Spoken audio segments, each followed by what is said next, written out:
Now we're going this way, but do you see just how much she's really overanalyzing this, okay? I want to let her go through this. The more I'm pulling on the leash, the more of this, the more thinking she's doing.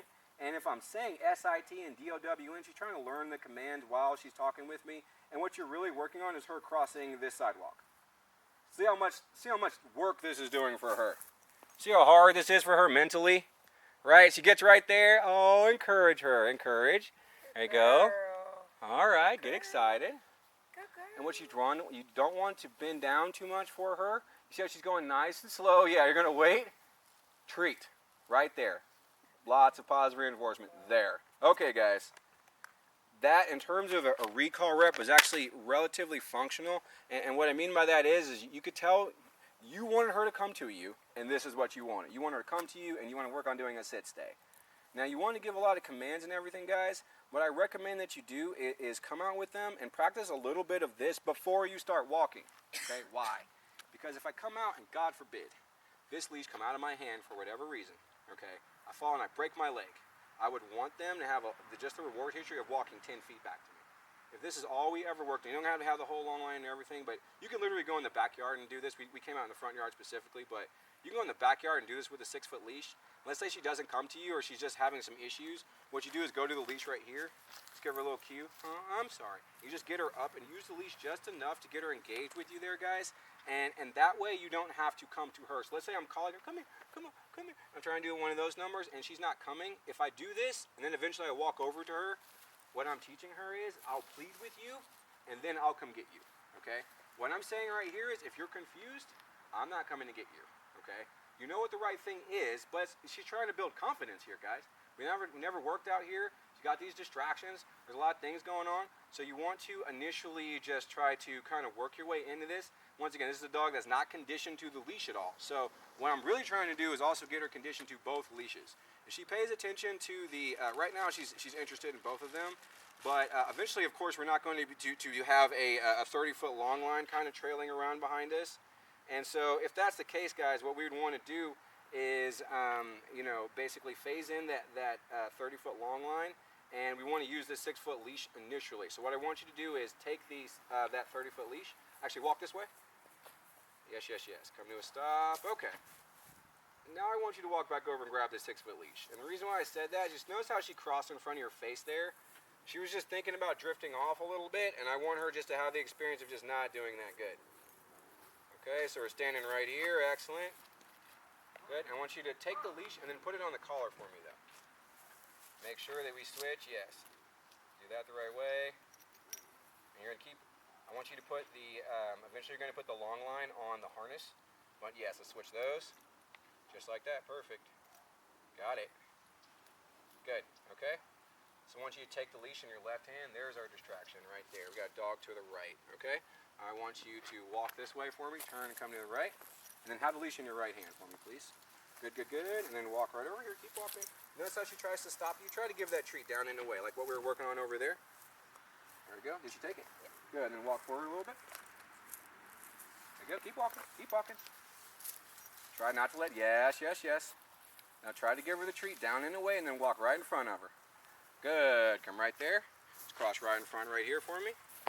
Good. Keep going. Pull the leash in. Keep walking. Keep walking. Keep walking. It's okay. Now pull around your legs. Pull around your legs. Now that's a fear. That's a fear response. Okay. Keep walking a little bit. This is perfectly fine to come right over here. Come right in front of her. I want you to come to a stop right there. Keep walking. Keep walking. Keep walking. Come to a stop right there. Okay. Now release the leash. Treats down and away. Why? Okay. Why do we do all that? When we first started walking, she was cool, right? And then you got to this point, and for whatever reason, she was like, I'm not sure, I'm going to go behind your legs, I'm unsure about the situation, guys. If we bog down right there and we stop or slow down, as she will start to do more and more sophisticated leash manipulations. If she's afraid, we understand she's afraid. If we want her to not respond to those distractions, just keep walking. If that's the only thing that you remember from now till the end of eternity, you will have a much better performance out of her. Because all you're trying to do with her is prevent her from learning a lot of bad things, guys. So if you have a puppy, so even right there, see she tries to go in front, he's trying to control you just a little bit. You have a puppy, she's not trying to be bad, but they will accidentally learn things, guys, and that's where you end up going the wrong direction. And so when you take them out, you don't want to have the longest walk in the world where you're walking forever and they're getting to manipulate you a lot. You want them to have a lot of freedom. You want to take them out and play, but you can play by walking around, moving around, and I want you to change it up on them. And that's going to help you out a lot more than just taking a dog and walking it 2 or 3 miles down the road. So once again, if you have the opportunity, let's say the person is just like, I want you to just to play with my dog, or they are cool with doing like a training session in terms of doing play. I do it very similar to what we're doing here, because you're going to get a whole lot more out of it than just us walking down the street, right? And so here's the very important part here. This is going to be a little bit more confusing. I want you to walk right here to this part of the leash. Like right over here. Okay, hold on to that for me. All right? And the reason why I wanted you to do that is we're going to practice on going inside. And I want to be able to go inside, and I do not want to have her be able to manipulate me right there. I do not want to have her be able to delay me as we're going inside the doors, things like that. And it wouldn't be her just trying to be super bad. It's just one of those things where she wouldn't necessarily know what to do, and she wouldn't necessarily know, why she was being bad. And I can imagine us playing out in the front yard. Everything's going good, everything's perfect. Then we go inside, and if we never taught her how to negotiate these obstacles and go in, you're going to end up playing chase right before you go in. Not because your dog's being bad, because we never covered this right here, which is how to go from outside to inside without putting pressure on me, all right? And she doesn't know what to do out here. You can tell she's totally confused, right? So before she gets the idea of being out here as me chasing stuff down the street and then you chasing me, you want her to have the idea, yes, you do have the right idea of her staying with you. Now walk to the front door for me, please. Everybody walk to the front door. Can I use it? Because she knows COME. Okay, just walk. There you go. There you go, good. Walk all the way, all the way, all the way. Good. Keep going. Keep going. Very nice. You see you're getting a little bit of confusion there, though. That's okay. I'm sorry, big girl. That's okay. She's just thinking. Then go all the way inside and pull all the way inside. Good, good, good, good, good, good, good. Pull, pull, pull. All the way in, all the way in. All right, let me help you here. Okay, that's okay. Yeah. All right, and then everybody comes in. Cool. Alright. And then let's go ahead and close the door. And we're going to do one more rep before we leave with that front door. Just drop that long line to the ground. Alright. And what I mean by that is we're going to also have a front door rep. We just open that up and we teach her not to run out. And so these are some simple things. And it doesn't seem, it's not a whole bunch of super advanced stuff right here, but it's just simple principles, guys. And honestly, that's most of dog handling. Most of dog handling, we're not doing super advanced stuff. We're doing simple things, we're just not messing it up. And that's kind of what we're going for here. She's trying to be really, really good. But if we come out, and especially if we're really heavy on the leash with a dog like her, you'll have a lot of fear responses where she'll start running behind things, that sort of stuff. And then the issue too is, like, let's say somebody comes over to pet her, right? And they reach down to pet her, and let's say, you see how she thinks about letting them pet her. If she's able to give ground and you have to hold her real tight in order to have them pet her, then what she's kind of saying is like, I'm not comfortable with regular people. And so what ends up happening, if you loose on the leash and she gets used to, like that rep outside where you're taking her treats, she gets used to people walking up and doing this number, well then she's not trying to run away. And then she thinks of this as the way to get people's attention, and that's exactly what we want. Can you walk to the front door and throw it open for me? Bingo. Okay. And so this is the type of thing that we want to do here, guys. Walk over, pet her, tell her good girl, but leave the door open.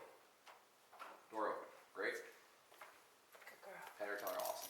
Good Okay. girl. Everybody have a seat. Alright. Good, you can have a seat, kid. If there is one. Alright. And what I want her to see, you see how she's looking at the door? And she's looking at us? She's looking at the door, she's looking at us. Not quite sure. She's just staring at it. And I just want to, once again, give her the opportunity there. There's nothing going on. But she still doesn't necessarily know what to do. But you see she's thinking. I saw her dropping her nose to the ground. It kind of looks like she's, looking for a place to pee in a way.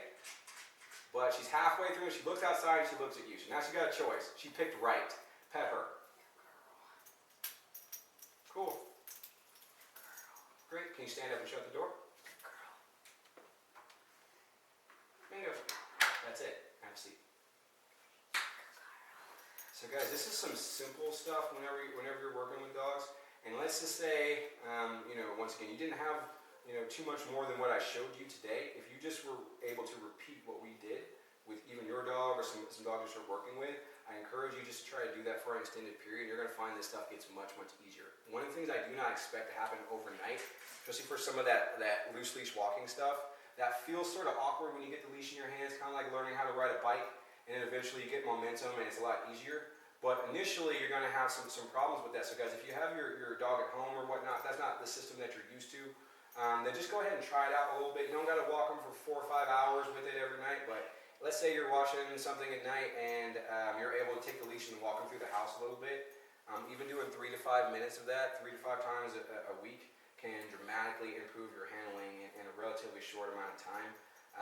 You just want to try to stack as many quality reps in front of each other as you can. So if I'm taking around and I'm walking, and what we didn't go very far, right? You didn't even do a whole lot of road walking right there.